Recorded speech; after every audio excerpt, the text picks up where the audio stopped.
Hola, hoy antes de empezar el programa quería hablaros de esto que tengo en la mano. Esta mano, no la otra, que sois unos pervertidos, es lo que sois. Pues lo que tengo aquí es un micrófono lavalier, también conocido como micrófono de solapa, porque resulta que tiene aquí, mira, ¿lo veis? Tiene una pinza. Y entonces, a ver, vamos a atar cabos, pequeños aprendices de influencers. Pinza, solapa, pinza, pues resulta que se hace así. ¡Chas!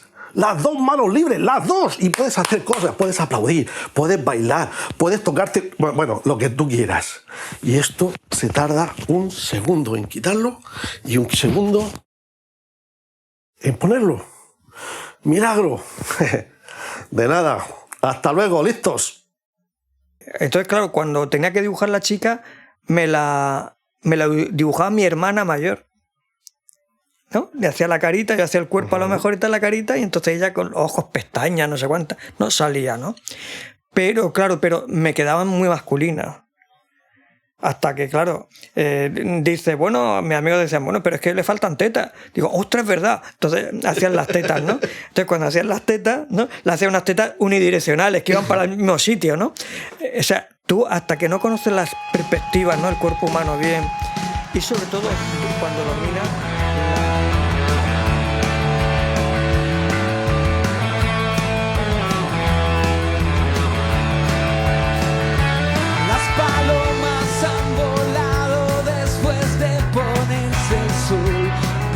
De oro goteando con el ritmo a mi canción. El amor pasa de largo y la fortuna dice adiós. Hola, esto es el disfraz de Polifemo. Que la mano me leyó, que arecillo aparezco con diamantes en los dedos. Un disfraz de Polifemo y un tambor.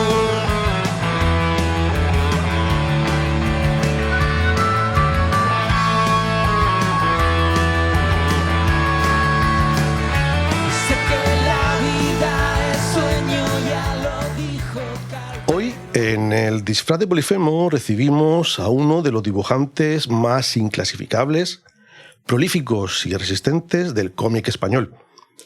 Juan Álvarez ha hecho del lápiz un oficio, del humor una trinchera y del estilo, a su manera, una forma de insumisión gráfica.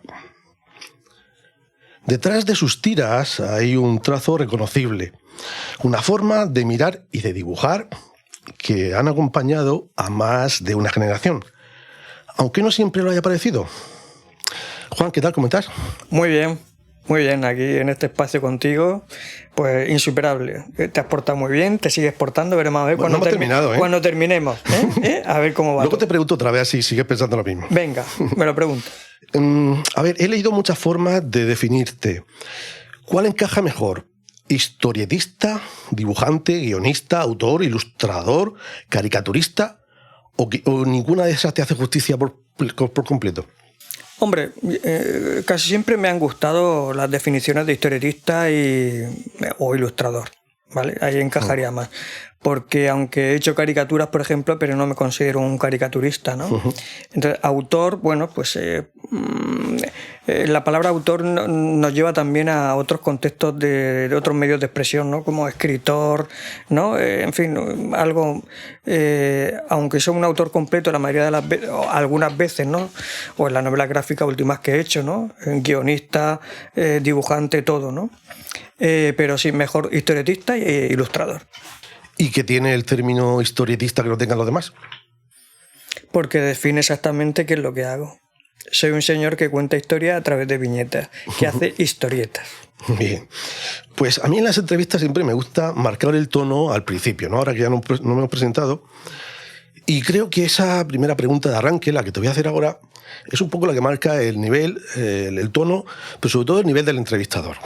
Así que me la he preparado con ciencia, ¿no? Y para dejar claro dónde estamos cada cual, ¿no? Sí. La pregunta es lo mismo cómic que te veo? Lo mismo.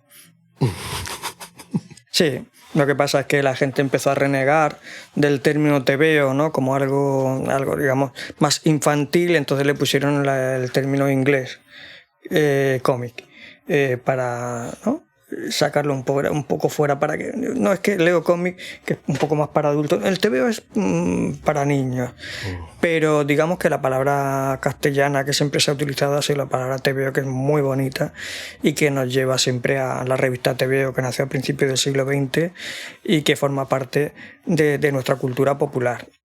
Vale, entonces a lo mejor no he metido tanto la pata porque digo, es de estas cosas que digo, yo que no soy de este sector ni conozco nada, voy a preguntar esto y voy a hacer ridículo. Porque claro, No, es lo no. que te dirán, muchacho, ¿cómo que me estás preguntando eso? No, tú di alegremente que, hombre, que algún autor se pueda, digamos, ofender o decir, no sé, creo que no.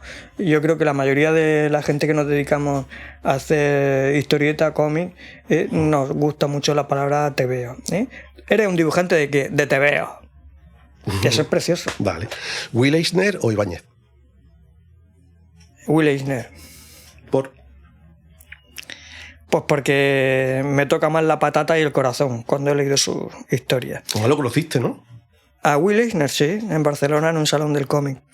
Habíamos hecho en los años 90 un TVIco que entraba dentro de lo que era la campaña que hacía la comunidad autónoma del Murcia Joven, ¿no? Que fue un concurso nacional de cómic, y dentro de esa campaña lo que hacía la comunidad autónoma al principio con el Ayuntamiento de Murcia también, luego ya se desligó, era llevar a Barcelona un stand propio de la comunidad autónoma del Murcia Joven, y ahí pues el Murcia Joven, la comunidad autónoma, pues hacía merchandising, hacía, ¿no?, historietas, o cuadernillos, ¿no?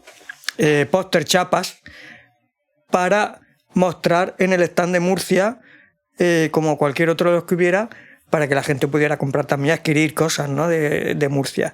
Entonces se editó un cuadernillo, aquello fue idea de Vicente Tiburcio, un dibujante también de la región, que coordinaba en ese momento el Murcia Joven, sabiendo que iba a ir Will Eisner al Salón del Cómic de Barcelona, hicimos un TVIco en el que varios autores murcianos hicimos nuestra propia versión de Spirit.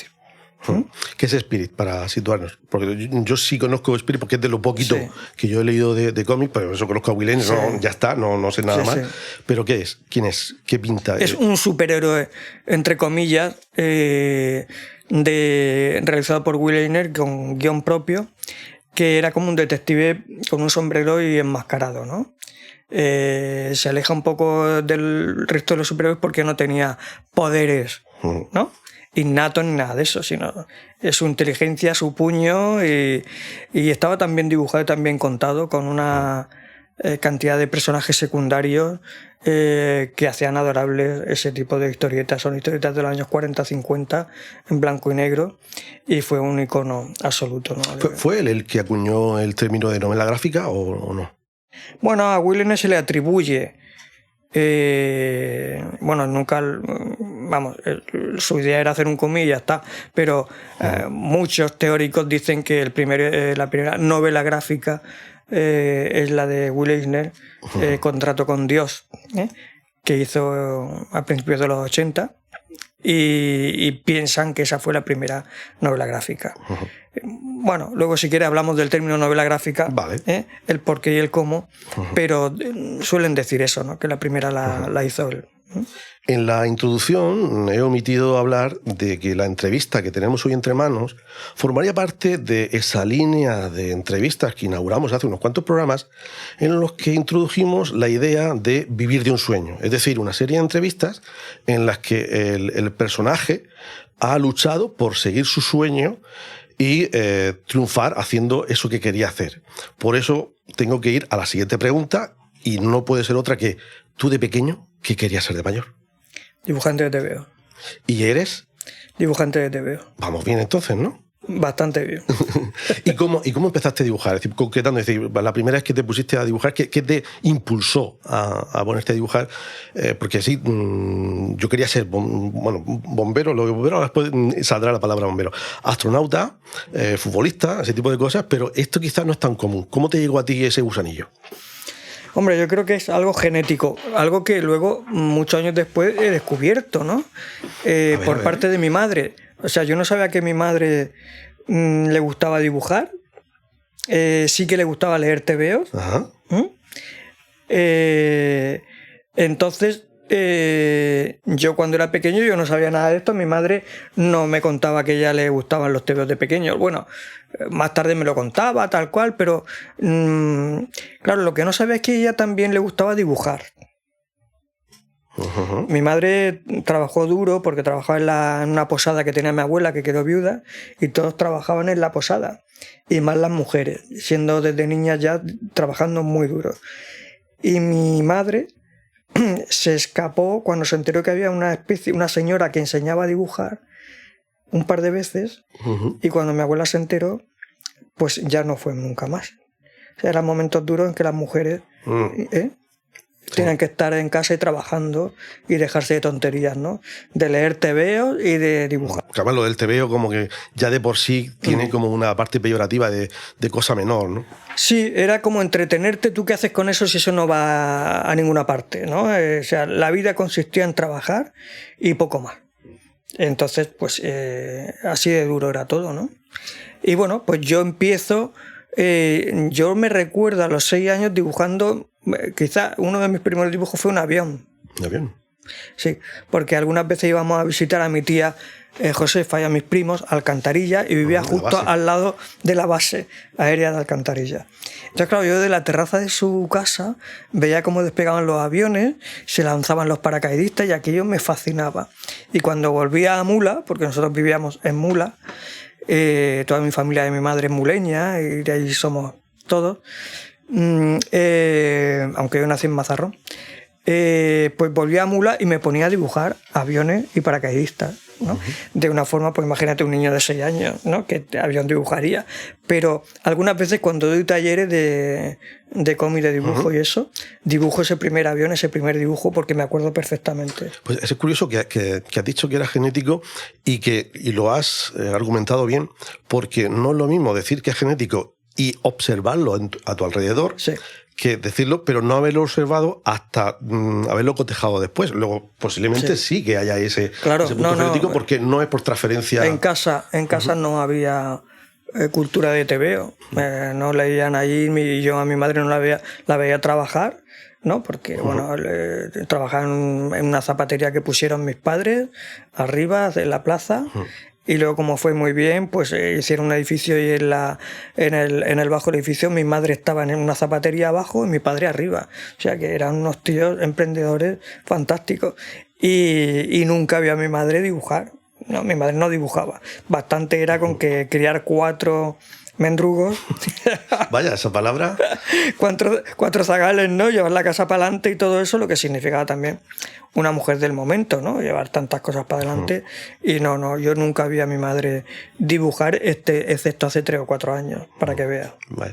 ¿Y cuándo constatas tú que más allá de una afición, Sí. tienes algo, o quizá tienes una facilidad mayor que otras personas? A los 8 años. ¿Cómo fue eso? Pues a los 8 años mi hermana mayor, Maricruz, fue a la biblioteca del pueblo, de Mula, y vino un día con un tebeo de Tintín. Entonces, cuando yo vi la portada, que era Los cigarros del faraón, yo me quedé en shock. Lo recuerdo perfectamente. Y cuando la vi, dije, yo quiero hacer tebeo. Yo quiero ser como este hombre. Vale, pero sigue explicándome el por qué te gustaba. Pero yo lo que te estaba preguntando ahora es cuándo te das cuenta tú de que tienes algo de facilidad para dibujar por encima del promedio. Antes de los 7 años yo no tengo conciencia de eso. Es a partir de los 8 años. A partir de ese momento tomo conciencia de que soy distinto, pero no soy distinto. Pero hay algún momento en el que digas, anda. No hay el recuerdo que tengo más claro es ese momento, que es un punto de partida para mí, de descubrir a Tintín y esa portada. Ese fue el punto de partida real. De antes no tengo conciencia ninguna. A los 7 años no recuerdo tener conciencia de eso. Quizás la tenía, pero no la recuerdo. Pero sí que a partir de los 8 años de ese momento, que yo ya dibujaba algo, seguramente, porque si te digo que me acuerdo de cómo dibujaba aviones, a los 6 es porque ya era distinto a otros niños que no hacían lo que yo, intentar reflejar lo que les gustaba en un papel. pero nunca me sentí distinto. ¿Por qué? Porque yo no era un niño que me marginaba en casa, me ponía a dibujar y no quería saber nada del mundo exterior. Yo jugaba igualmente en la calle, me tiraba piedras, nos tirábamos piedras, me escalabraban, jugaba al fútbol, en fin, hacía todo lo que hacían. Jugaba a las bolas o canicas, llamadas también, a todo. A los petos, decíamos en la huerta de Murcia. Pues, en Mula a las bolas. Y todo, hacíamos excursiones insospechadas al castillo de Mula, en fin, todo lo que un niño hace, cosas de misterio, visitar casas abandonadas. Yo era como cualquier otro niño, pero aparte, llegaba a mi casa y dibujaba también. ¿Y cuándo fue la primera vez que viste plasmado de cara a terceros esa vocación? Es decir, que publicaste algo, algún reconocimiento público o algo así. Que tú dijeras, vale, por aquí a lo mejor podemos tomárnoslo un poquito más en serio. Bueno, yo cuando tengo más conciencia, sobre todo en clase, estudiando ya el bachiller, porque yo soy la última generación que estudia el bachiller, que terminabas cuarto de primaria y entonces hacías primero de bachiller, te ibas al instituto. Con 10 años solamente ya te ibas al instituto. Entonces ya te consideraban mayor con 10 años, ¿no? Allí en el instituto además no te pegaban, en la escuela todavía pegaban. En la escuela todavía pegaban. Hablamos de los profesores. De los profesores, Los profesores todavía con la palmeta típica te daban en la mano, como castigo, o te cogían de las patillas, Con la regla esta, ¿no? Sí, ¿no? Te cogían así, tal, ¿no? Te ponían así o te daban así, ¿vale? ¿Lo veis? Así, te daban así. Uf, yo he llegado a ver alguno que otro. Muy de pequeño, no lo volví a ver. Entonces, imagínate, era todavía en pleno franquismo, con lo cual el adulto tenía sobre ti todo el poder y el castigo era eso, o te cogían de la patilla y te elevaban en peso. Esas cosas eran... A mí no me solía pasar porque yo era una persona no muy estudiosa, pero más o menos regular, pero me portaba muy bien. No era un tío inquieto que hiciera muchas travesuras. ¿Era de los que hacía caricaturas de los profesores ahí poniéndole los cuernos y esas cosas? En la clase no. Todavía en primaria y al principio de empezar el instituto no. No me ponía delante del profesor a dibujar. Nunca lo hice en los primeros cursos cuando era tan pequeño. Pero sí que en clase, teniendo 10, 11 años, ya percibía que los demás me admiraban porque dibujaba bien. Y entonces, el segundo de bachiller, que yo tenía 11 años, 12, me pusieron mi primera y única matrícula de honor, que fue en dibujo. Bueno, eso ya era una señal. Entonces ya... Pero tengo entendido que ganaste incluso un premio de dibujo de pequeño, ¿no? ¿O no? Sí, tuvimos... todavía en Mula... mi hermana mayor y yo, que mi hermana mayor también dibujaba, le gustaba, y le dibujaba, sobre todo le gustaba pintar. Hicimos, había un concurso de postales que hicieron en la caja de ahorros del sureste de Murcia, que fue luego la CAM, en fin, cambio, ¿no? Caja de ahorros del sureste de Murcia, me parece que se llamaba, y entonces pues los dos ganamos, nos llevamos premios, ¿no? Y teníamos, fue el último año que vivimos en Mula, con 12 años. Y entonces nos dieron un premio a cada uno, ¿no? Por el dibujar una postal. Y nos abrieron una cuenta, ¿no? Una libreta, ¿qué se dice? Una libreta de ahorro, no sé cuántas. Una cosa así. Y ese fue, digamos, el primer premio así. ¿Y por qué sigues? Es decir, ¿qué te ha mantenido ahí contra viento, contra marea, contra reformas educativas, contra todo? Bueno, porque es algo absolutamente vocacional y pasional, ¿no? Cuando uno siente algo tiene que ir a por ello a muerte. Claro. Yo lo tenía claro. Cuando ya venimos a Murcia y empiezo a ganar concursos también de dibujo, ¿no? Organizados por Galerías Preciados o por el Corte Inglés, ¿no? Yo era muy tímido, pero mi madre me engañaba. Dice, bueno, vente para acá y tú no dibujes, pero o te doy 5 duros y venga, ponte a dibujar, ¿no? Ese tipo de cosas. Y entonces, pues, mi hermano pequeño también, o sea, en la familia hay un rollete siempre de dibujar, ¿no? Y creativos, y ahí hemos estado, ¿no? ¿Y en España se puede vivir de dibujar? Bueno, solamente si trabajas para Francia o Estados Unidos.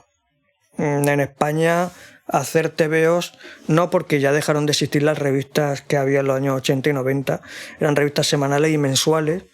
que podías colaborar y te podía llevar un sueldo mensual. Ese boom lo vivió gente, yo un poco también, pero como ya no existen las revistas, ya no hay soportes físicos donde publicar, pues no tiene más remedio que publicar en el extranjero. ¿Qué pasó con las revistas? Pues murieron.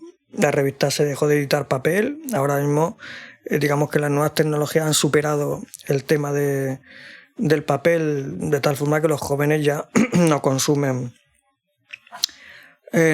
papel. Y las personas que compraban periódicos, pues las noticias las ven a través del ordenador o a través del móvil. Y eso ha hecho que el papel deje de existir. Si deja de existir el papel, pues dejan de existir los kioscos. Como tú sabes, han cerrado muchos kioscos porque no se vende el papel, y es una cadena que ha impedido que no solamente los cómics, sino muchas revistas generalistas, ¿no? Revistas dedicadas al motor, a ser padres, a no sé qué, ¿no? Toda una cadena de sucesos que han llevado a la desaparición de estas revistas, que también eran revistas que podían aceptar ilustración. A lo mejor te puede hacer una tira o una ilustración, como nosotros hacíamos en la revista Muy Historia, que bueno, sigue viva la Muy Historia, o la revista Crecer Feliz, o la revista DT, que no eran revistas de cómic, pero tú podías hacer, proponías un cómic o una tira y podías publicar. Entonces te permitía tener a lo mejor en un mes pues un ingreso de esto, de lo otro, y vivir más o menos. Vamos un poquito con el proceso creativo. ¿Cómo nace un personaje tuyo? ¿Desde lo visual? ¿Desde lo narrativo? ¿No lo tienes claro? Depende que te venga así. Bueno, depende de dónde vayas a publicar o donde quieras que tu trabajo vaya destinado.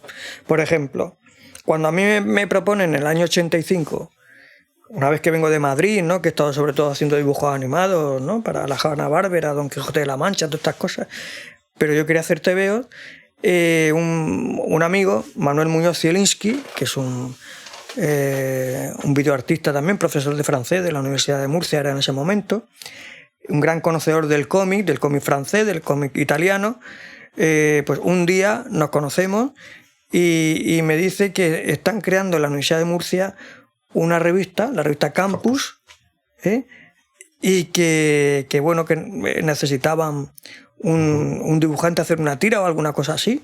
Y claro, pues se me ocurre entonces, claro, crear un personaje estudiante, un estudiante gamberro que fue el loco del claustro.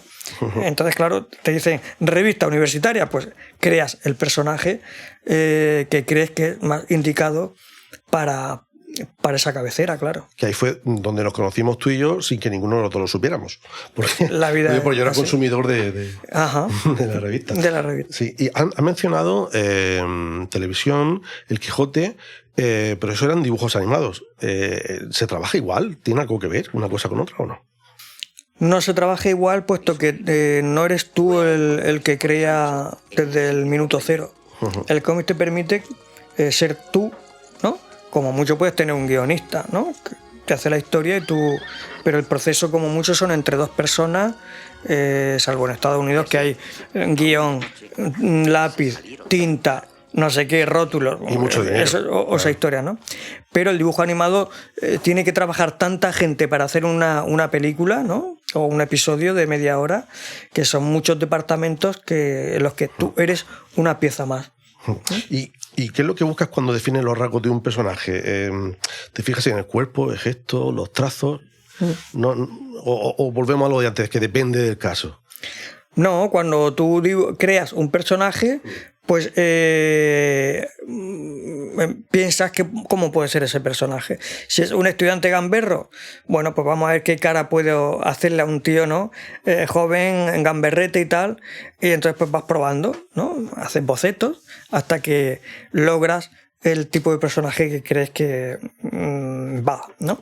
Con lo que tú estás pensando. Y así toda la creación, ¿no? Que al final se tienen que identificar con la gente, ¿no? Es decir, uno con flequillo, uno calvo, otro gordo, otro, ¿no? Y el tema es que cuando hablo muchas veces con alumnos, ¿no? Con chicos y chicas, hablo de eso, que cuando vayan a crear un personaje o distintos personajes, que tengan en cuenta que deben ser muy diferentes para que el lector los pueda identificar rápido. porque no puede dar lugar a que estén en la página 30 y ya se les haya perdido el personaje. Eso es lo peor que puede haber. Entonces tienen que ser muy diferentes unos de otros, que exageren mucho, que sean casi caricaturas, y que físicamente sean muy distintos. Entonces pues les pongo ejemplo de Asterix y Obelix, ¿no? La diferencia que hay. O Tintín, ¿no? Todo es icónico, ¿no? Con su gabardina, sus pantalones bombachos, su tupé y Milú al lado, ¿no? Con un perro. Entonces vas creando personajes que sean rápidamente identificables. Porque además con el trazo puedes hacerlo como a ti te dé la gana. O sea, en el cine, pues depende de lo que te pueda dar un actor, más algo de caracterización, pero aquí... Claro, el tema es que eres tú el que crea, ¿no? El actor ha nacido así, tiene esa cara, ¿no? No hay problema. Pero tú eres el señor que lo hace todo, ¿no? Es como si en una película el director lo hiciera todo, ¿vale? Pero no, hay un director de fotografía y un jefe de casting que elige, ¿vale? Iluminador, pero el dibujante de cómic es todo. En esto del cómic, ¿hay alguna parte del cuerpo que sea más difícil de dibujar que otras? Sí, lo más difícil que me resultó a mí de hacer eran las mujeres. Pues las chicas. Pues has hecho unas cuantas bien hermosas. Sí, pero eso tuvo su proceso, amigo. A ver, cuenta. Yo sufría mucho cuando tenía 13 años y hacía mis propios tebeos, porque yo hacía mis propios tebeos grapados y todo, ¿no? Le ponía el título, Josefo, en vez de Mortadelo, Josefo, y tal. Hacía una historia cómica, luego pasaba y había un póster, luego había unos chistes, luego una historieta central que era un vaquero, en fin, hacía un tema integral, ¿no? Como un tebeo. Entonces recuerdo que hacía un vaquero que se llama Mike Starling, que tenía novia. Entonces, claro, tú con 12 o 13 años, tú no sabes dibujar chicas. O sea, es que no te salen. Porque por falta de conocimiento del medio también, ¿no? Por falta de conocimiento del medio y por una cosa muy, muy sencilla y que luego te das cuenta con el tiempo. Y es que, entonces, claro, cuando tenía que dibujar la chica, me la dibujaba mi hermana mayor, ¿no? Le hacía la carita, yo hacía el cuerpo a lo mejor y tal la carita, y entonces ella con los ojos, pestañas, no sé cuántas, no salía, ¿no? Pero, claro, me quedaban muy masculinas. Hasta que, claro, dice, bueno, mis amigos decían, bueno, pero es que le faltan tetas. Digo, ostras, es verdad. Entonces hacían las tetas, ¿no? Entonces cuando hacían las tetas, ¿no? Le hacían unas tetas unidireccionales que iban para el mismo sitio, ¿no? O sea, tú hasta que no conoces las perspectivas, ¿no? El cuerpo humano bien, y sobre todo cuando dominas la curva, ¿no? Porque lo recto es muy sencillo, pero que la mano haga así... Con firmeza... hasta que la mano hace así, no te das cuenta que puedes controlar un poco lo que es la sensualidad, ¿no? Que es lo que te lleva a hacer un cuerpo femenino, ¿no? Que parezca femenino, ¿no? Suavizar el trazo. En esto del dibujo, ahora que estabas hablando de la firmeza, ¿no? De la curva y tal, ¿es posible que a veces menos sea más? Y que a veces por querer detallar demasiado pierde fuerza el personaje. Para mí sí, ¿no? Muchas veces mucha gente dice, joder, ¿cómo eres capaz, ¿no? De con un trazo así tan limpio y todo eso contar, ¿no? Algo, ¿no? O una expresión o un cuerpo, ¿no? Bueno, esto te lo da también los años y lo que crees tú que comunica de verdad. Entonces yo quito de forma inconsciente, no lo he hecho de forma consciente, ¿no? Lo que creo que es superfluo para comunicar. Entonces, ¿la nariz comunica menos? La nariz no hace falta para nada. La nariz... Pero entonces, digo, bueno, los personajes tienen que respirar, no, porque es papel, así que no le hace falta la nariz. Visto así... Así es que... Pero hay alguna razón. Vamos a contextualizar esto para la gente que no sepa de lo que estamos hablando. Sí. A ver, muchos de tus personajes no tienen nariz y aún así siguen teniendo una expresividad brutal que a lo mejor si se la dibujas la pierden, ¿no? Entonces por eso te quería preguntar si era por algo en particular o porque con Ensayo Horror viste que tenían carácter sin necesidad de tener nariz, o es un guiño tuyo por algo. No, lo hice de forma inconsciente, ¿sabes? Cuando yo cambié de estilo, porque yo tengo un estilo muy... un poco realista, a caballo entre Carlos Jiménez y Milo Manara, que eran las personas que yo más admiraba cuando yo tenía 20 años. Sin embargo, cuando cumplí 25 años, que empecé a conocer... Claro, yo ya había hecho mucho dibujo animado, ¿no? Que el dibujo animado es muy lineal. Me empezaban a gustar los autores españoles de la línea clara, ¿no? Que empezaban a publicarse en Cairo, ¿no? Max Perejoan, Michel Armut, Sento, una cantidad de gente que... Mique Beltrán. Y ojo, qué chulo. Y a descubrir los europeos también, ¿no? Yves Chaland. Y entonces entré en ese mundo que me empezó a gustar su historia y su estética, las dos cosas, ¿no? Lo que contaban y cómo dibujaban. Y entonces empecé a trabajar en ese campo, ¿no? Y me fue gustando. Entonces abandoné un poco aquello que me había motivado mucho, ¿no? Que era un poco un Milo Manara o un Carlos Jiménez, y me acerqué más a la línea clara española y franco-belga. Y ahí nació el estilo que todos conocéis, ¿no? Un estilo muy de línea.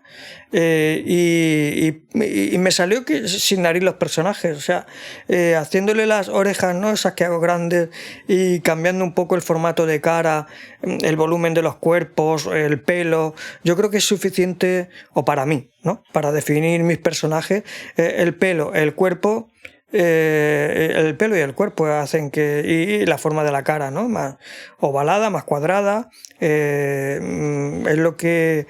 mis herramientas para hacer diferentes a los personajes sin necesidad de hacer nariz. Pues por aquel entonces, ¿tus personajes tenían ya color o todavía no?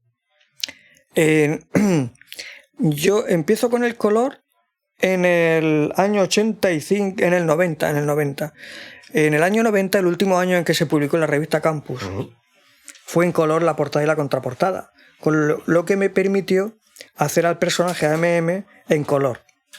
Y ese color lo daba yo con témpera. Entonces empecé a dar color con témpera. Ya había hecho alguna cosilla de encargo también para Campus, que habían publicado alguna cosilla, la memoria de la universidad o alguna cosilla, alguna portada, experimentando con la témpera. Entonces esas tiras de MM, El loco del claustro, ese último año, en el año 1990, la hice yo con témpera. Y empecé ya a tomarle el gustillo. Pues mira, quedan apañadicas, no está demasiado mal. Porque de hecho, ese año fue cuando mandé 3 tiras al Jueves, a la revista El Jueves, y me llamaron para publicar en El Jueves. Entonces yo empecé en el año 90, en febrero del año 90, a publicar El loco del claustro a media página con mi color. O sea, en Campus y también en El Jueves. Sí, coincidió. Coincidió porque Campus muere terminando el curso el 90, ¿vale? Y yo empiezo a trabajar en El Jueves a media página con MM. ¿Y cuándo aparece Jorge? Pues Jorge había aparecido ya en el año 85, cuando yo muto de estilo y empezamos a hacer la primera historia. Primero fue un poemario, ¿no?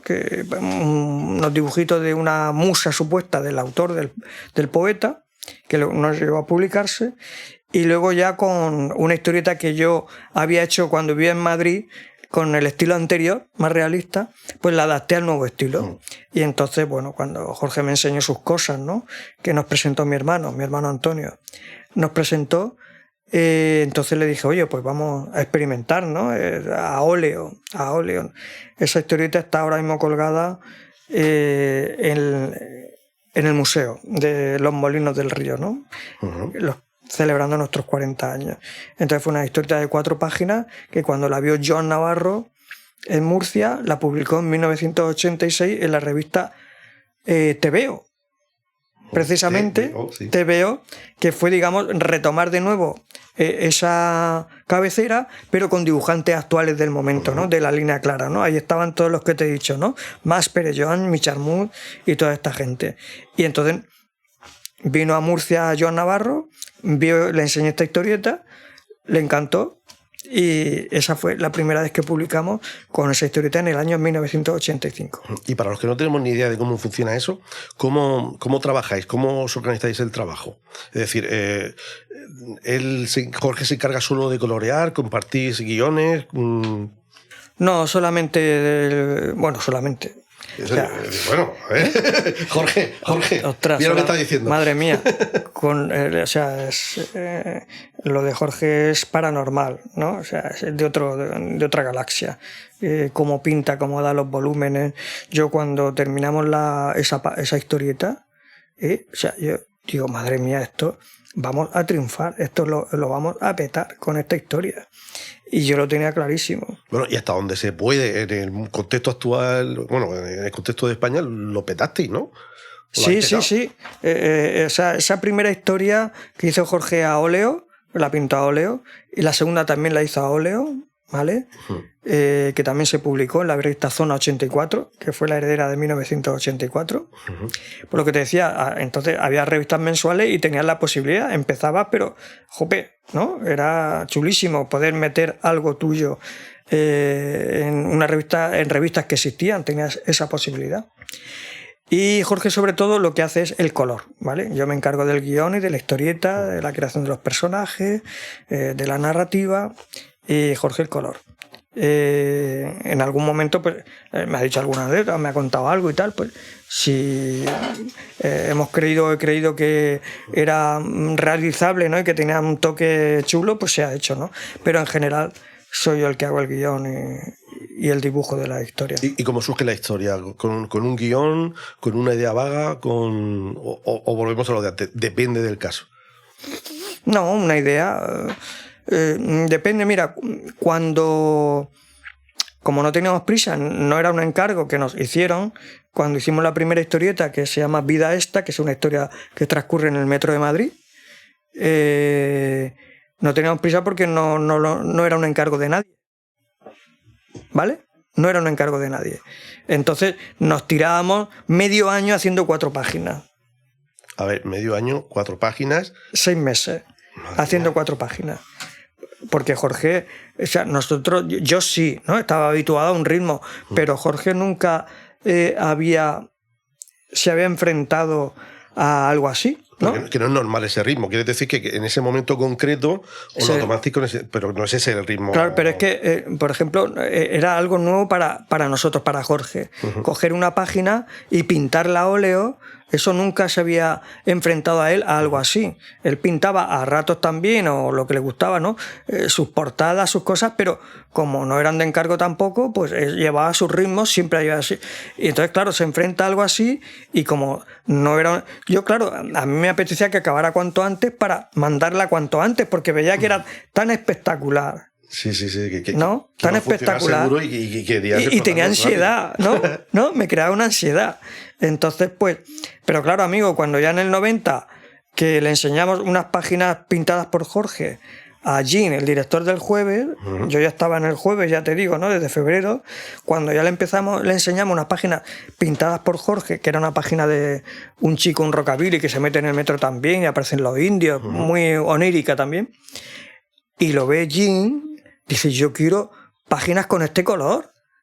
Entonces fue cuando creamos Los Mendrugos, en el verano del 90. Basado en el personaje de MM. De MM. Entonces lo que hago es juntar a MM con sus colegas y entonces formó Los Mendrugos. Que básicamente son lo que el término mendrugo define como mendrugo. O sea, persona torpe, poco tal, ¿no? Sí. Y bueno, cuéntalo tú, porque si voy a contar yo que los mendrugos eran un atajo de mendrugos que intentaban... Sí, bueno, son 4 personajes, pues gamberros, poco estudiantes, ociosos, de piso en piso, de pisos de chicas, de fiestas, y así eran los mendrugos, ¿no? Con las inquietudes típicas de los estudiantes de la época de entonces y de ahora, que es intentar ligar, huir de la tuna, aprobar cuando se pueda o no, a ser posible sin estudiar, ¿no? Sí, eso era el leitmotiv de todos los mendrugos, todas las historias, todas las semanas. Y bueno, la creación también de personajes secundarios, que en este caso, por ejemplo, Víctor M., que lo tuve, un gran amigo, ¿no? Que la primera historia de los mendrugos, que fue en el verano del 90, yo había hecho una historieta de verano con el estilo antiguo, un poco gamberra, que no tiene nada que ver con los mendrugos, pero sí que de mi pandilla, ¿no? Entonces, digamos que mi pandilla también fue inspiración para crear a los mendrugos, ¿no? Entonces yo le pasé una historieta que había hecho, y entonces Víctor la reinterpretó y la adaptó de una forma más gamberra, porque es un tío con un coco. Y a Víctor lo había tenido yo como alumno en un taller de cómic aquí en la Universidad Popular de Guadalupe. Precisamente, que es el sitio donde se graba este programa. Sí. Y Víctor entonces creó algunos de los personajes secundarios de los Mendrugos. Tú no fuiste tú, ¿no? ¿Verdad? No fui tú, no. Jamás. Lo digo que sin necesidad de conocer tu biografía. No, porque los tunos eran los enemigos, a batir de los Mendrugos. Entonces, tengo una anécdota al respecto, y es que fueron a buscarme la tuna allí. A ver. A buscarte. No para tirarte besos, precisamente. Entonces, cuando dibujaba al MM en la revista Campus de la universidad, pues yo iba a entregarla a un despacho que estaba, pues al entrar ahí al edificio de la Merced. Que estaría Pascual Vera allí, supongo. Estaba Pascual Vera, allí también se hacía lo del Cine Club, ¿no? Pues un despachito arriba. Y bueno, pues yo creo, la tuna creía que yo vivía allí o me iban a pillar allí. Entonces una vez cuando fui, digo, oye, ha venido la tuna preguntando por ti. Digo, ¿qué me cuentas? Entonces, pues no llegó... A cantar tus clavelitos. Y tal, ¿no? Entonces, no pasó nada. Pero sí, una vez en una boda que estuve, pues estaba la tuna. La habían contratado para actuar la tuna.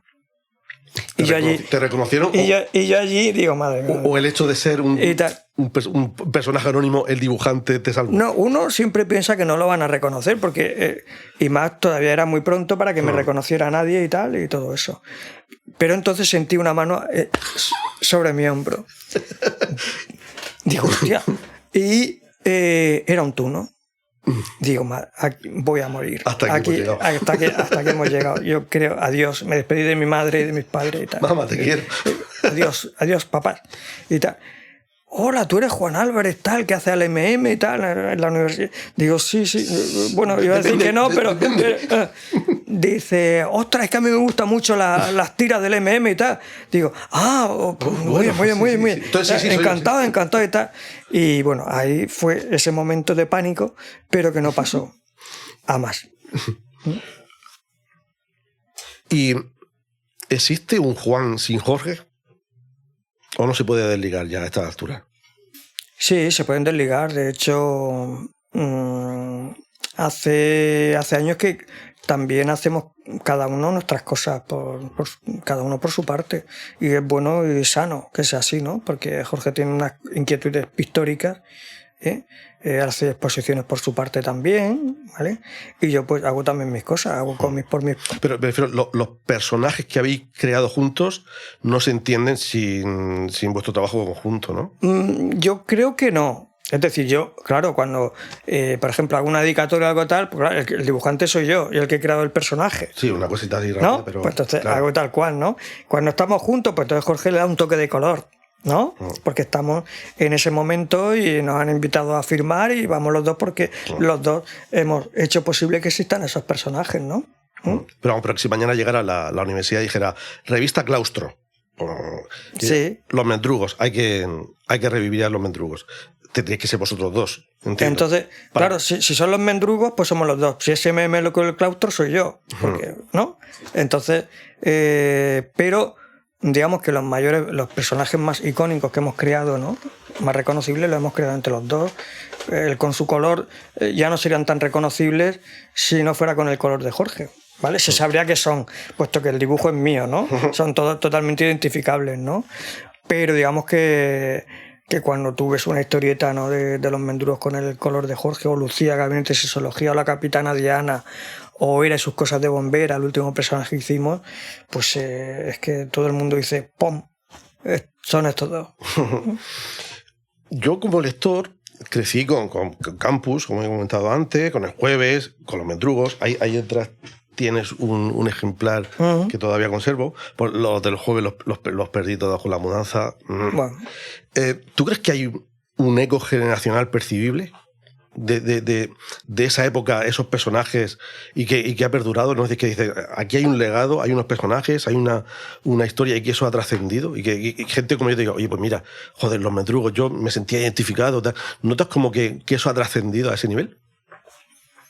Sí, uno no es consciente de eso, Pero cuando te paran, te ponen la mano en el hombro Sí. y dices, oye, joder, mira, yo es que los mendrugos. Pero tal, no ha pasado en ocasiones, ¿no? Incluso ahora con lo de la exposición que tenemos, ¿no? De los 40 años.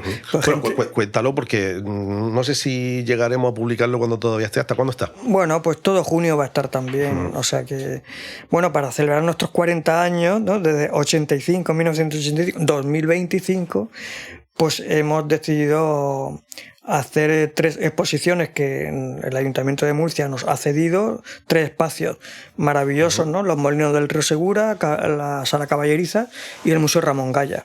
Y ahí tenemos pues 3 exposiciones muy distintas. Una general, Los Molinos, otra específica de los mendrugos en Caballeriza, y en el Ramón Gaya hemos colgado una obra que patrocinó la Fundación GIN de Barcelona y la Universidad de Alcalá, y que colgamos en Alcalá, que eran nuestros personajes, o son nuestros personajes, dentro de las pinturas más famosas, universales. Y esa está en el Ramón Gaya, que creo que es el marco apropiado para eso, ¿no? Porque están Claro. los mendrugos, Lucía y la capitana de Ana Oera están dentro de pues, los borrachos, los fusilamientos del 3 de mayo, entre Goya, Velázquez, Van Gogh. Que además, en los Molinos del Río habéis hecho una especie de performance con la icónica mesa de estudio. En la Sala Caballeriza, Eso, perdón. que es donde está la de los mendrugos. Están al lado. Sí, hemos recreado la mesa camilla con las sillas, la cafetera, ¿no? La botella de catizar, el ducado, Sí, los apuntes de Romano, ¿no? Sí, ¿no? Para darle un ambientar. Siempre nos ha gustado, siempre que hemos podido, crear estas pequeñas intervenciones, ¿no? O atrezos, ¿no? Para también situar en contexto Sí. a la gente, creo que queda muy bonito. No, además, esta en concreto es súper icónica, porque yo cuando entré y la vi dije, es el piso de los mendrugos, o sea, porque se ha repetido tantas veces, ¿no? Sí. La cafetera italiana, la mesa camilla, porque además que mesa camilla no es mesa cuadrada, esos detallitos, a mí me tocó cuando lo vi. Sí. ¿Tú te lees tus historias con el paso de los años? No mucho. Porque iba a preguntarte, claro, si tú te las lees, si consideras que han envejecido bien. O sea, si tú ahora te coges ahí... Hasta ahí llego. Y te puedo decir algunas cosas. Por ejemplo, hay, no todas, pero hay algunas que han envejecido peor que otras, ¿no? Ujú. Ten en cuenta que los mendrugos se estuvieron publicando 13 años. Entonces, en esos 13 años, pues son muchos años, ¿no? En la que los personajes también evolucionan, porque tú evolucionas. Cuando me preguntan, es que ahora no se pueden decir cosas que antes no se decían, o se podían decir, o no sé qué, estas cosas, Ese ¿no? tema también tiene su Sí. miga. Entonces, dice, no es que no se puedan decir, es que no es que ahora haya cancelación como dicen, ¿no? Es que simplemente a eso se le llama evolución. Hemos evolucionado afortunadamente. Entonces, lo que antes era muy normal, llamarle a un chico con síndrome de Down subnormal, Ujú. ya no lo dices, ¿a que no? Claro. Es decir, nosotros mismos, que en aquel entonces lo habríamos dicho sin ningún tipo de Sí, pudor, ni tal, porque ahora no nos sale. porque era lo que había en ese Claro, momento, lo que se decía, era otra mirada. Pero afortunadamente, Y otro lenguaje, sí. lenguaje. Las miradas han cambiado. Por eso, claro que no decimos lo que decíamos antes, afortunadamente. Claro, de hecho, si en un caso hipotético se reeditaran los mendrugos, ya sea con su edad Sí. primigenia o adaptados a la época, es decir, ya envejecidos, e Ajá. intentando terminar Romano ya de una puñetera vez, posiblemente, aun siendo los mismos personajes y más avejentados, el lenguaje tampoco sería idéntico. No, estás creando Ha unos cambiado. personajes aquí y ahora, Claro. ¿vale? Aquí y ahora. Ujú. Entonces, lo que sí está claro es que, por ejemplo, son personajes, digamos, heterosexuales, ¿no? Porque le gustaban las chicas, ¿vale? Pues eso continuaría, obviamente, ¿no? Y muchas cosas, ¿no? Las gamberradas, los pisos, ir a ligar, beber, en fin, yo creo que nada que se pueda adaptar ahora sería cancelable. Pienso que no, ¿no? Salvo alguna frase, alguna cosa que ahora pudiera chirriar, pero es porque está fuera de contexto. Sí, por lo que he dicho antes de algún ¿no? lenguaje un poco... Entonces no lo usarías, ¿no? Porque es que tú has cambiado. No es porque me vayan a decir no sé qué, es que yo he cambiado, he evolucionado. Pero tú en ningún momento has sentido la duda de que te puedas estar previniendo de una posible cancelación. Es decir, es pura evolución. Es decir, nunca te has planteado decir, ¿esto realmente lo estoy escribiendo así porque es como me sale así? Sí. ¿O hay un No, es que me sustrato ahí? me sale así. No. Yo ya soy una persona distinta a la de hace 30 años y 40 años. Creemos que somos los mismos, pero no. ¿Te has arrepentido de algo que hayas publicado? De decir...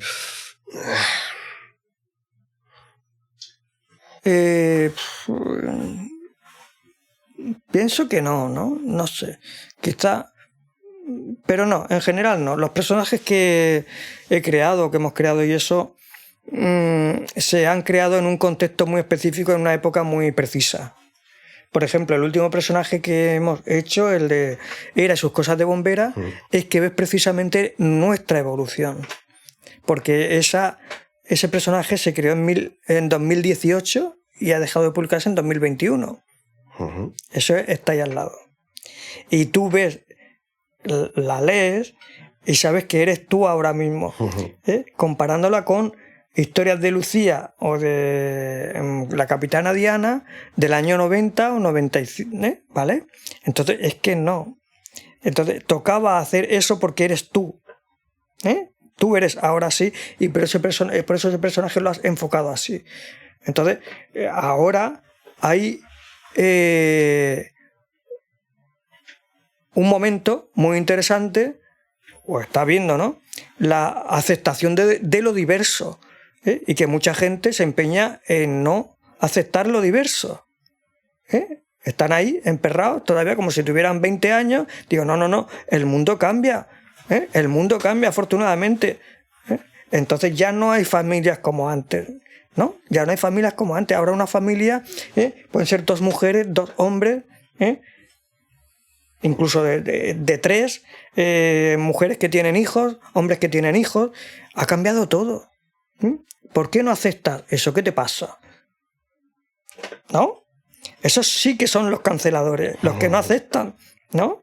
Este mundo es un mundo de aceptar, de evolucionar y de ver que hay otros mundos diversos. Y además, ¿a ti qué te importa que se case alguien del mismo sexo o no? O se declare binario o no binario. Pero que tú sigue tu camino, ¿no? Y punto pelota, ya está, ¿no? De ese tipo. Pues este último personaje recogía todas estas inquietudes, lo que hay ahora. Entonces, al ser bombera, pues en ese entorno de compañeros de trabajo, pues se creó a un machista, ¿vale? Porque era una bombera, una chica bombera, o un cabo que ya era maduro, ¿no?, de antes, ¿no?, con su casco más pequeñico, con un casco rojo. Se creó una persona gay, en fin, un mundo. Había pues otro que era negro también, en fin, dándole un toque, pero no porque aquello, no, es que claro, hay que poner lo que... No, es que la realidad es esa. Es que ¿cuántos años hace que en nuestra región, ¿no?, vienen inmigrantes de todo tipo?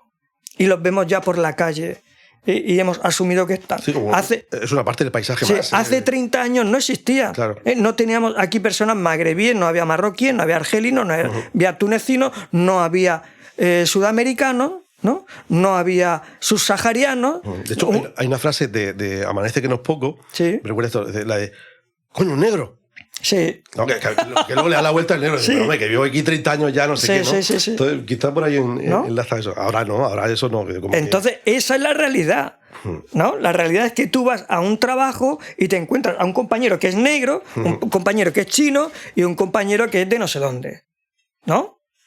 Y esa es la realidad, con lo cual tú tienes que esa realidad plasmarla también en el papel si estás haciendo un personaje contemporáneo, digamos real, más o menos. ¿Hemos mitificado un poco los 80 o no era para tanto? Yo creo que habrá de todo. Yo creo que cuando uno mira atrás, pues bueno, mitifica la juventud, porque tenía mucha energía, tenía muchas ganas de hacer cosas, ¿no? Y entonces no existía la preocupación, ¿no? Tú no estabas preocupado por mucho. Bueno, la preocupación única que podía haber era terminar de estudiar o algunos estudios, que era la mayor presión que había, ¿no? Pero tú vivías en tu casa, tu madre te hacía la comida, no dabas ni para, te ibas con los colegas por ahí, muchísimas cosas. Claro, y eso quizá pues es lo que echas de menos. Claro. No dar ni palo en responsabilidades, ¿vale? Que es lo que tenemos ahora. Pero había un lado duro también en aquella época que es el que tendemos a olvidar, ¿no? Claro que había momentos duros. Yo me fui con 18 años a Madrid, que era un momento muy duro, en el año 79. Era la plena transición. La ETA estaba todo lo suyo, ¿no? O sea, la droga a tope, ¿vale? Los primeros grupos de la movida madrileña empezaban a salir, empezaba a haber el droga, el caballo, en fin, y luego pues ya no te digo nada a nivel político, ¿no? A nivel político, pues la ultraderecha, ¿no? Estaba la Fuerza Nueva, los guerrilleros de Cristo Rey, que te daban de hostias por la calle, en fin, un montón de cosas, que te llamaban rojo por nada más que por llevar el pelo largo, que lo era, pero ¿no? Te insultaban y, ¿no? En fin, cosas duras, y atentados de ETA, se juntaba todo. Y bueno, pues esa juventud que yo viví en Madrid, pues en Murcia no se vivía, por ejemplo, ¿no? Se vivía algo así, bueno, pues movimientos estudiantiles, y yo pues viví también esos momentos algo de los principios de la movida esta en Murcia, ¿no? Los grises y tú corriendo un poco. Pero lo de Madrid, la capital se llevaba todo, ¿no? Todos los palos allí. Ahora con perspectiva, ¿tienes la sensación de haber dejado un legado? Por ejemplo, lo del tío Saín. O sea, eso tú entiendes que vale, por la vida hay que pasar, hay que hacer cosas y hay que dejar algo para los demás. Yo no sé si legado, ¿no? Yo no me planteo esas cosas. No, pero yo sí, pero te lo pongo aquí. Sí, gracias por planteártelo. Bien, yo el legado voy a seguir queriendo que sea ese, ¿no? Que siga existiendo, puesto que espero tener años por delante para seguir haciendo cosas, ¿vale? Está claro que digamos, los Mendrugos, Lucía, has creado unos personajes que han sido muy visibles, puesto que se han publicado en la revista que más se ha vendido en este país, ¿no? Como revista semanal. El Jueves llegó a tener una tirada de 160.000 ejemplares semanales, o sea, tirada, ¿no? Y venta, ¿no? Se vendían 120.000 ejemplares. Se vendían 120.000, pero los lectores eran muchísimos, porque no lo compraba todo el mundo, sino que lo cogía. Entonces, por cada uno que lo compraba, lo leían 6. Entonces, multiplica. Entonces, claro, que tus personajes estén en manos de tanta gente, pues por eso no. Claro, cuando hemos ido fuera, ¿no? Italia, pues claro, pues la gente, las primeras veces que íbamos a Barcelona, al Salón del Cómic de Barcelona, al stand del Jueves, a dedicar, pues claro, tú tenías unas colas de gente que tú no te imaginabas que iba a haber tanta gente que le gustaran tus personajes, ¿no? Entonces, claro, yo flipábamos, ¿no? Como estrellas del rock, macho, una cosa. Sí, porque también Jorge y tú tuviste responsabilidades en el aula de cómic de la universidad, ¿no? Creo. El aula de cómic y la biblioteca regional, sí.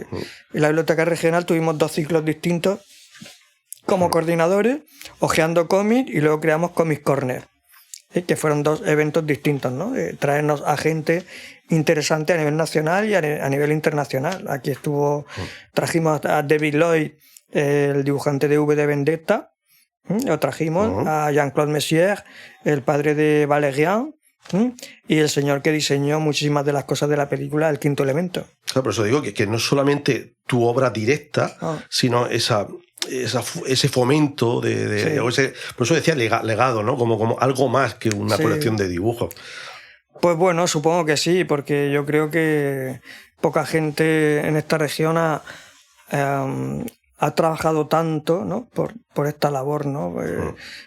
Yo creo que es importante que el autor de cómics se involucre también, ¿no? Si ama verdaderamente el medio, ¿no? No tienes por qué, ¿no? Bueno, yo amo el medio, me dedico a dibujar, pero es que yo me gusta comunicar, ¿no? Me gusta enseñar, me gusta hablar con la gente, conocer, saber, dar a conocer. Eso trasciende a lo que es hacer un dibujo. Claro. Y ya está, ¿no? Claro. Entonces ya creamos el Salón del Manga de Murcia Serra Manga, en 2009. Cuéntame algo más del Salón del Manga, porque eso, en principio, es una actividad que no sé si está tan relacionada con tu día a día, porque el manga, eso es Japón, ¿no? Sí. ¿Y cómo llegas tú ahí? No, pues llegamos, pues fue un encargo del el consejero que en ese momento estaba, pero Alberto Cruz, a Jorge y a mí, y nos dijo, oye, quiero hacer un salón del manga en Murcia y que lo coordinéis vosotros. Digo, pues venga. Entonces nosotros empezamos a buscar. Primero contamos con mi hermano Antonio, que un saludo al cielo desde aquí, a mi hermano, que quiero tanto. Porque mi hermano tiene mucha experiencia en eventos, ¿no? En controlar eventos. Así es que ya empezamos a formar equipos con gente, chavales jóvenes que conocían el mundo del manga bien, del anime. Entonces empezamos a crear un equipo, porque nosotros no hemos sido unos grandes conocedores del manga y del anime. Pero ahora es una locura eso, ¿no? Entonces, claro, al crear equipos vas conociendo, vas sabiendo, pero también vas delegando. Entonces tú te dedicas a cosas, ¿no? Como coordinador para que todo funcione lo mejor posible, como enlace con la administración, como posibles autores a traer, como entrevistar, como, en fin, un montón de cosas, o las exposiciones, qué posiciones hacer que queden lo mejor posible, en fin. Y desde entonces, pues, desde 2009, pues hasta ahora Jorge se desligó del proyecto hace años, pero entonces lo llevamos mi hermano Antonio y yo, y el equipazo que creamos en 2009, que ya muchos ya han dejado de ser jóvenes, ya son padres. Claro, lo digo porque yo de cómic sé poco, pero de manga sé menos.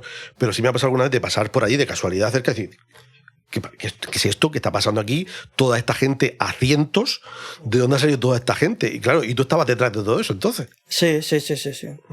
Sí, porque el manga atrae mucho, ¿no? Y el anime también. Entonces es un encuentro que ya no solamente viene gente de Murcia, es que viene gente de fuera de la región de Murcia.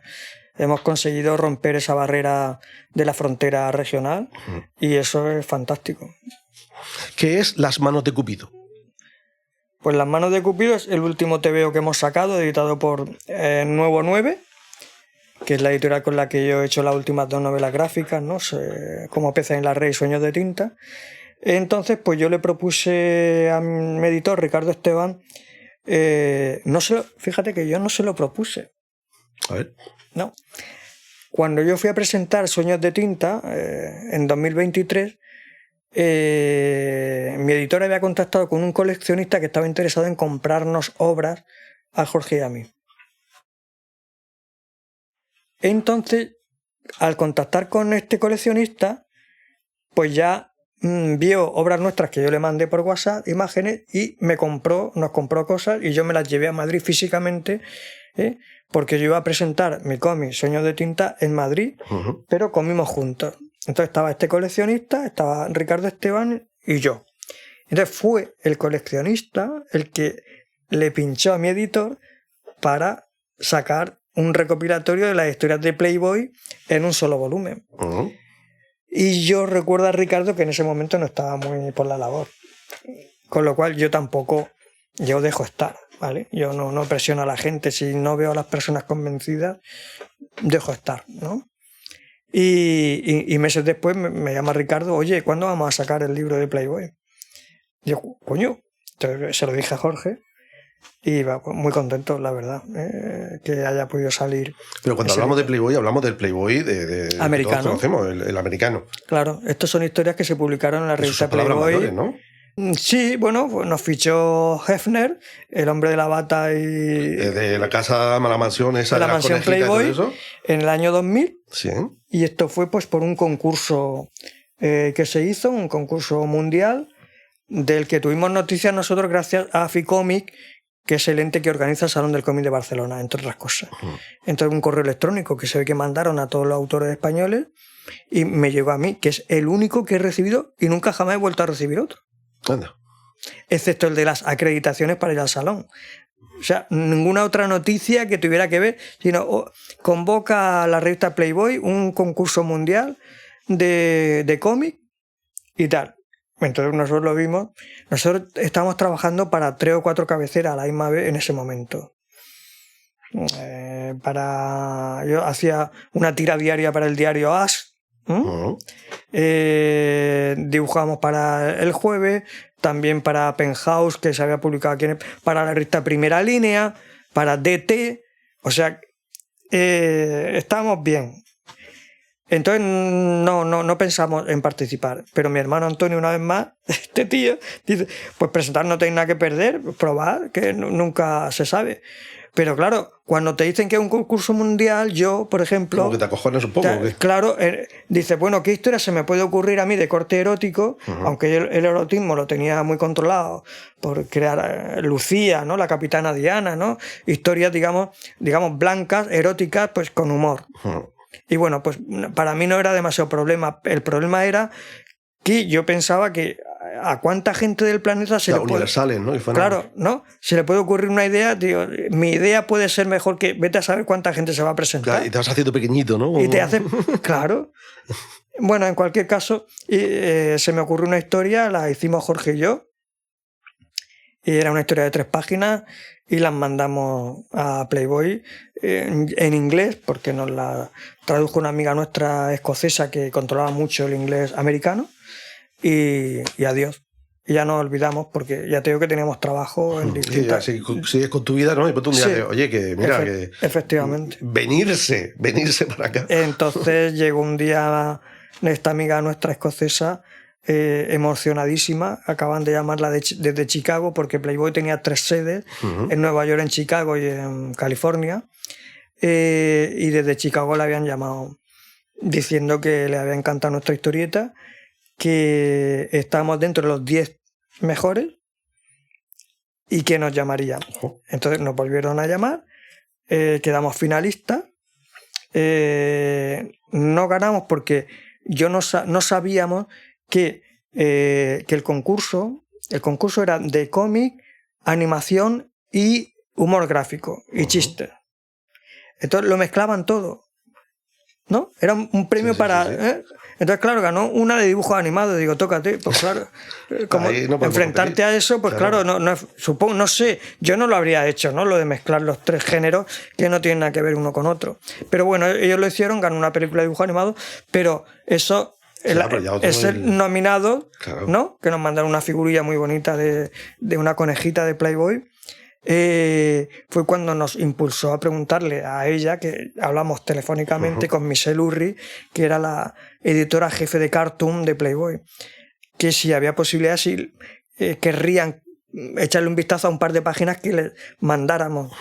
Entonces nos dijo que hiciéramos que las historietas fueran de una sola página, porque Playboy... Pues el formato que ellos usan, ¿no? Sí, porque no admitían más de una página en la revista, ¿no? Porque en la revista había muchos chistes, ¿no? Con los autores americanos más consagrados, los mejores, ¿vale?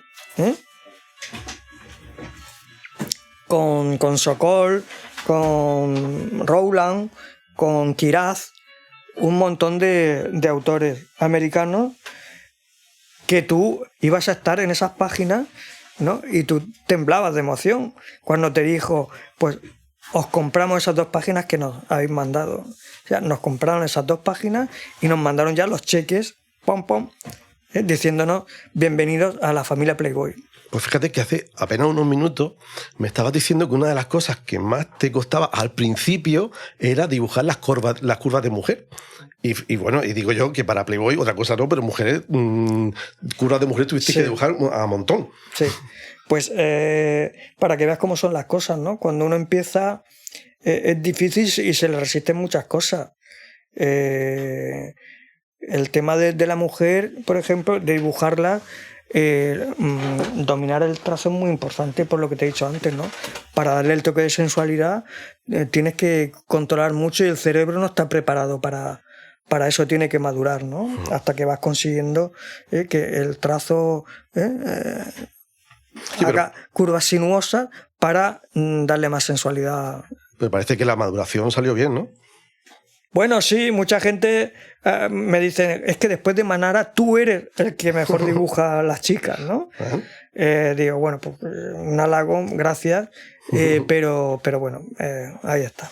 ¿Te ha pasado alguna vez que tienes la sensación de que has dibujado 2 veces el mismo dibujo, la misma historia, y dices, esto es un déjà vu? Déjà vu. Sí, sí.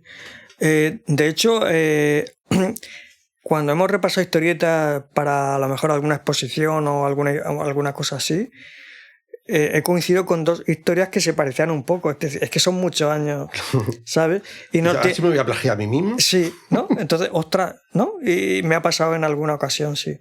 Porque claro, no lo apuntas todo, ¿no? Yo no llevo ahí un Excel, ¿no?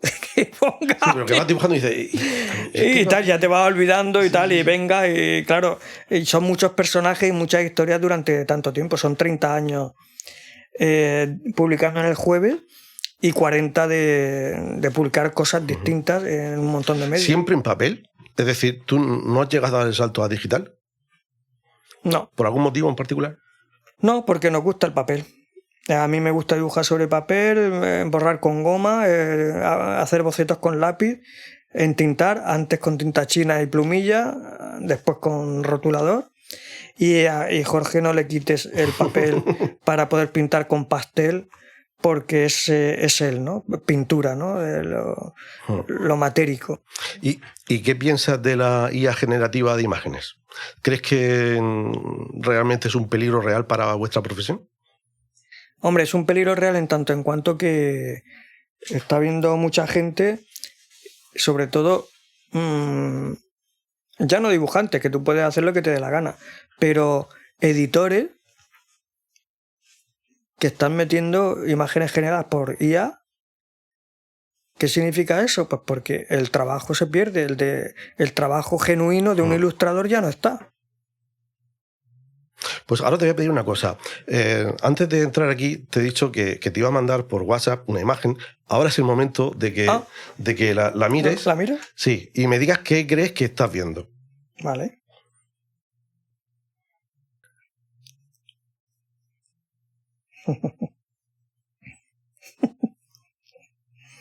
Bien. Ya está. Yo en postproducción lo he puesto para que lo vea todo el mundo. ¿Qué crees que aparece ahí, en esa imagen que hemos visto en pantalla? Bueno, se supone que soy yo, el señor que se asoma por ahí, ¿no? Uh-huh. Y luego, pues, unos personajes que hay aquí, ¿no? Con una cafetera en medio, unas tazas y tal, ¿no?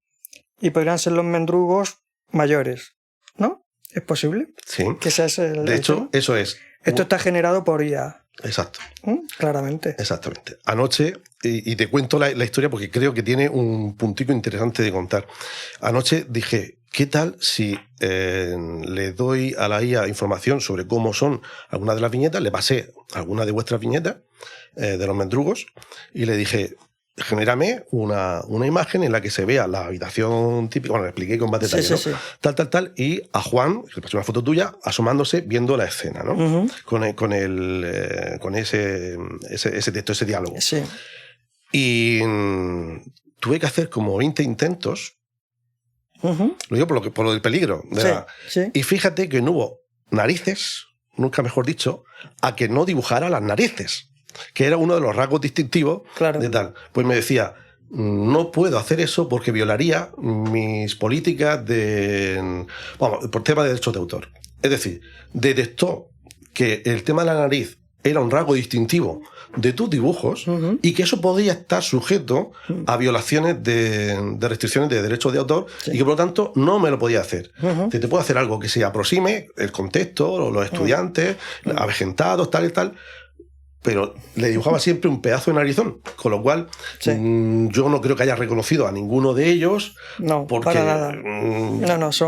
Hay un dibujo con color plano que no tiene que ver con el de Jorge, personas con unas napias ahí que no jamás, y bueno, pues no, el estilo no tiene nada que ver con el mío. Por eso digo que sí, que tal vez lo del peligro... Sí. Quizá en el momento en el que se puedan superar estas limitaciones, es decir, fue muy, muy escrupulosa con el tema de la protección de los derechos de autor y todas esas cosas, pero en el momento que eso se pueda bordear o tal, quizás esa es la lucha que estamos teniendo. Pero de momento parece que funciona. Sí, para que si se saca algún tipo de imagen se pida permiso, derechos de autor rápidamente, porque no vamos a permitir, ¿no?, en ningún momento que la IA saque personajes nuestros. Hablo del colectivo en general de autores de cómics, de ilustradores, de todo lo que es el arte en general, ¿no? Entonces, pues me parece grave en ese sentido, ¿no? Que se han aprovechado para sacar lo que, bueno, ahora hazme un dibujo en plan Paco Roca, ¿vale?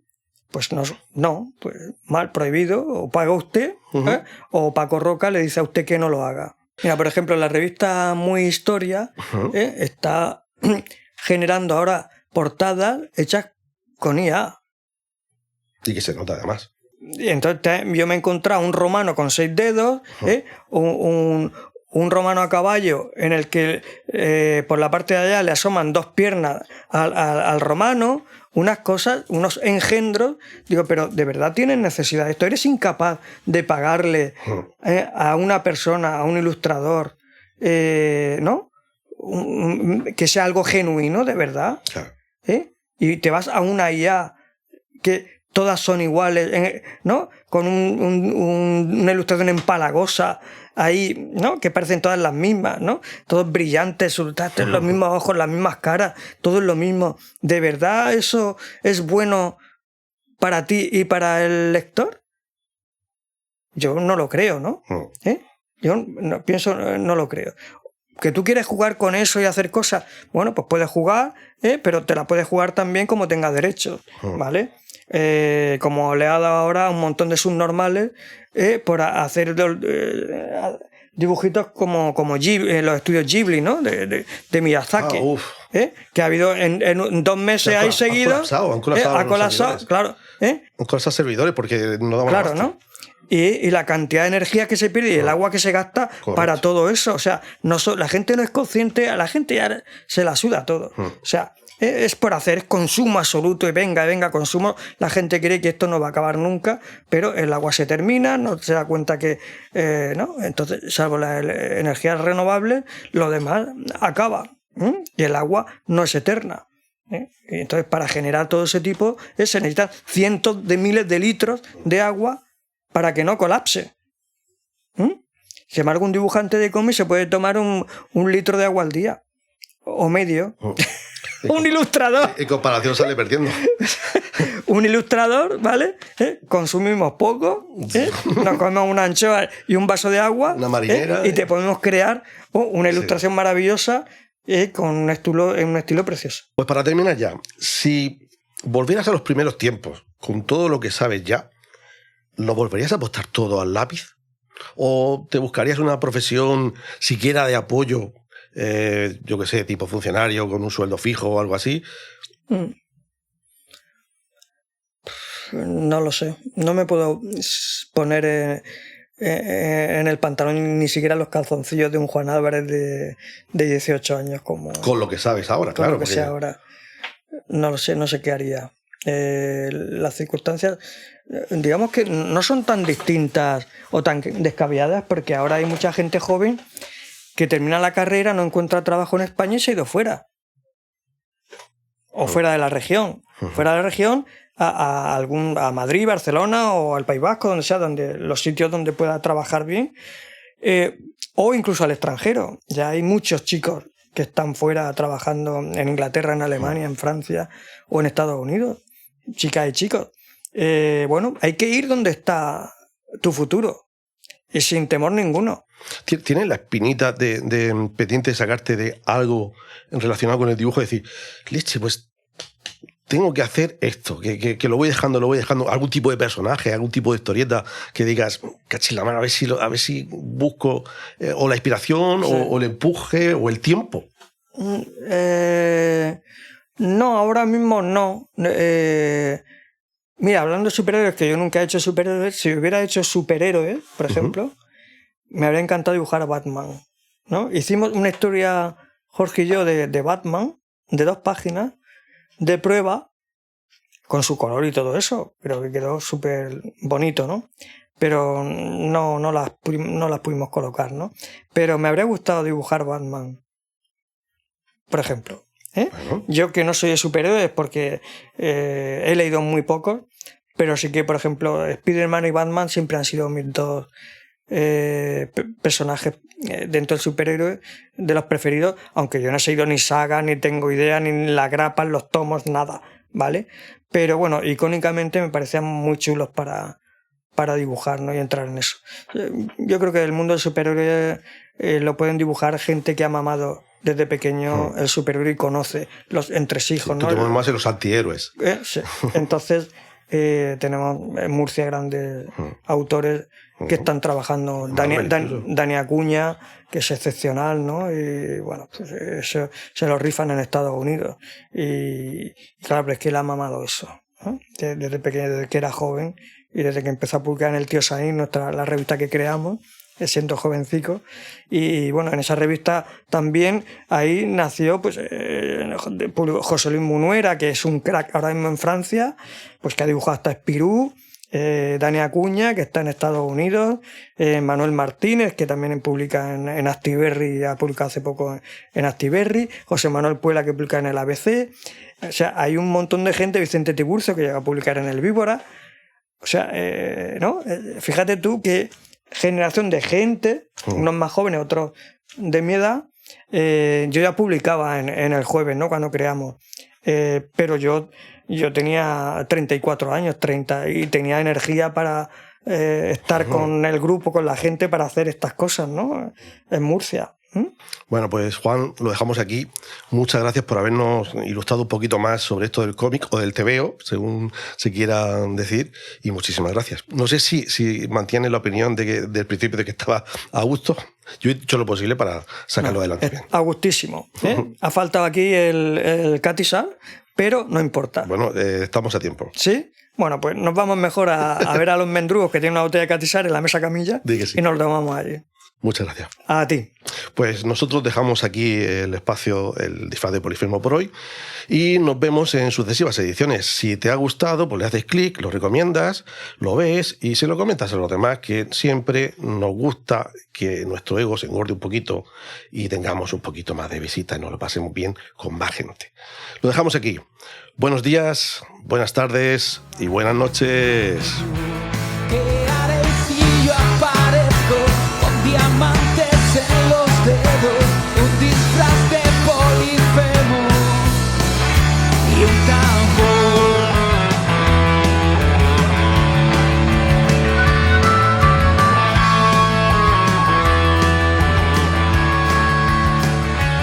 Sé que la vida es sueño, ya lo dijo Calderón.